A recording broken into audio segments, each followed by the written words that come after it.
60 seconds, 30 lives, one goal, make it to the end. Simple. But wait, if Super Time Force is so simple, how can it go from looking like this to this? How can it have us scratching our heads about causality and paradoxes and temporal flow? What's going on? What is going on? This game is clearly insane and a lot more complicated than it looks.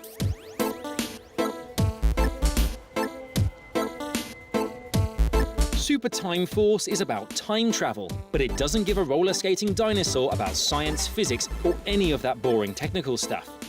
This is a classic side-scrolling shooter in the vein of Contra and Mega Man, spliced together with Braid and Super Meat Boy, a pulse-pounding, trigger-pulling blast from the past with a touch of the future.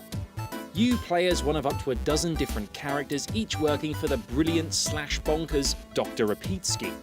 Tasked with making time and space a better place, but with no actual understanding of cause and effect, you venture from the ancient past to the distant future, making change the only way you know how. Guns, guns, guns!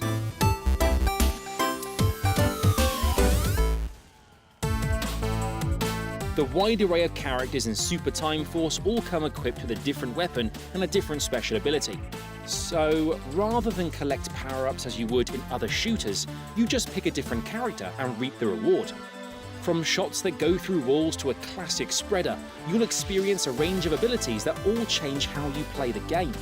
This variety and personality of these characters alone would make Super Time Force an excellent shooter, but it's only the beginning.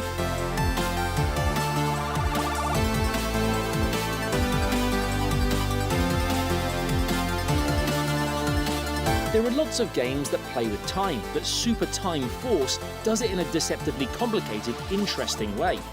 Anytime you like, you can take a time out, then rewind the action back as far as you want, even all the way to the start of the level.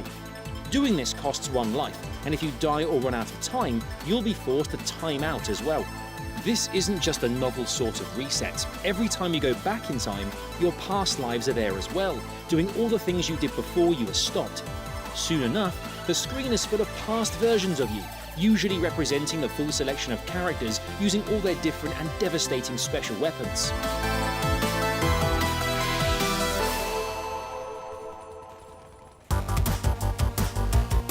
But that's still not all. When a past life is killed or times out, that life remains in the level as an item, waiting to be picked up and added back into your supplies.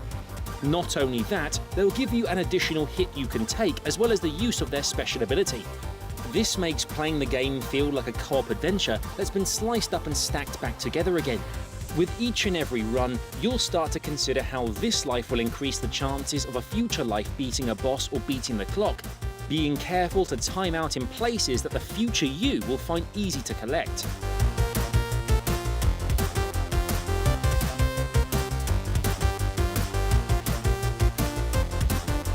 It's all a bit overwhelming, especially when you throw in other collectible fragments and, of course, some slow motion. But after a steep learning curve, you'll become completely and utterly addicted. It's got memorable characters, a great script, and some vibrant, colourful retro graphics, just as any self-respecting indie game should.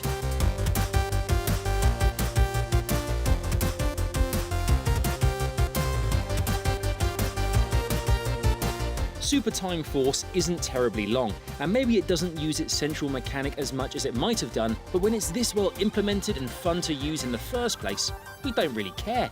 It's a game that deserves to define its many genres, and one that, if you think you'd be interested, you should definitely try for yourself.